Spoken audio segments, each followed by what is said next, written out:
Now, answering your questions about the law and legal issues. This is Legal Break with attorney Gary Bruce.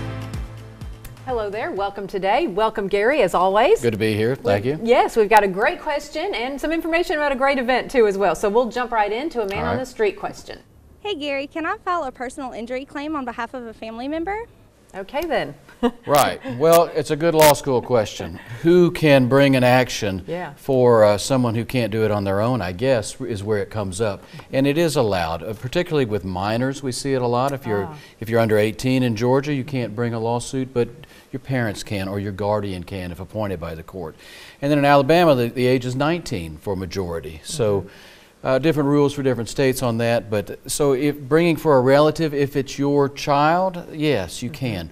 An incapacitated adult has to be adjudged that way. Otherwise, you know, this question comes up. Do you have standing? Are you the person who's impacted by it? Can you really argue about it if it's not your case? So the court would say no, unless you're appointed as a guardian or you're the natural parent or next friend who's bringing it on behalf of a child. So there are circumstances where that can happen. Then the other question that comes up is, can you assign a case? If I have a case, can I sell it to you or give it to you for some consideration? So that even comes up, and honestly, I can't. The facts. It's so fact specific that I can't tell you the answer there. It depends. But so there are times, yes, and it has to be that way. Then the other question, I guess, is what happens if someone passes away during the pendency of a case? Yeah. So then the estate takes over. So it doesn't leave, it doesn't disappear. If you had a case and then you pass away for some unrelated reason, you don't lose the case. It stays around.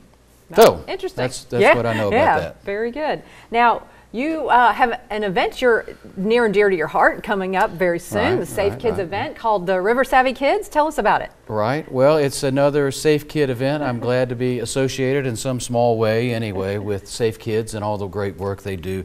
And this one is different than bicycles. They're going to be giving away life jackets to kids, not so much kids, 17 and under. We want people to be safe down by the river, so it's Sunday, May 6th, from 1 to 3, right down there by the river, right by the Whitewater place. They're a big sponsor. Appreciate everyone who's sponsoring and involved. It's a great cause, and hopefully we can, you know, deal with these safety issues down by the river that we've had some issues with. Absolutely. So I applaud Safe Kids and thank y'all. Thank you so much for doing that, Gary, and thanks for joining us on Legal Break, and we look forward to seeing you on the very next one.